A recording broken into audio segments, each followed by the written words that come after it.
Sir मेरे पास एक photo है, पवन जी मेरे घर पे आए हुए हैं।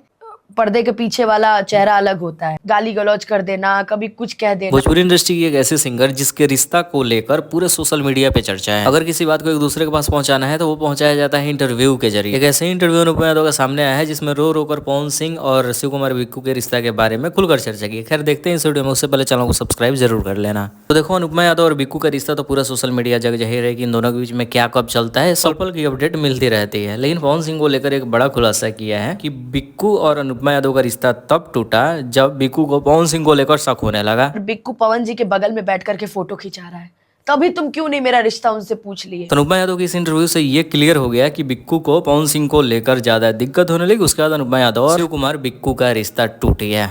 चलिए अब कमेंट के ऊपर भी नजर डाल लेते हैं। जो इंटरव्यू दिया है अनुपमा यादव, उसके पीछे पब्लिक का रिएक्शन क्या है उसको भी देखना जरूरी है। किसी ने लिखा है कि तू खुद पवन सिंह के चक्कर में पड़कर बिक्कू को छोड़ दी। बाकी लोग लिखते हैं कि खेसारी लाल यादव के साथ तुम्हारा रिश्ता क्यों नहीं जोड़ा जाता है, पवन सिंह के साथ ही क्यों जोड़ा गया। तो किसी ने लिखा है कि बिक्कू के साथ धोखा किया। पब्लिक का रिएक्शन यही है, ज़्यादा हेट कमेंट ही देखने को मिल रहा है अनुपमा यादव को लेकर। तो इस वीडियो में इतना ही। आप सब क्या कुछ कहना चाहते हैं अपनी बातों को लिखिए। और शिव कुमार बिक्कू का जो भी मैटर है, गाली गलौज का भी सामने आया। अनुपमा यादव ने खैर इस इंटरव्यू में बताया। इंटरव्यू की लिंक वीडियो डिस्क्रिप्शन में डाल देंगे, तो चाहे तो देख सकते हो। खैर इस वीडियो में इतना ही। शेयर करो वीडियो को, मिलता है नए वीडियो के साथ।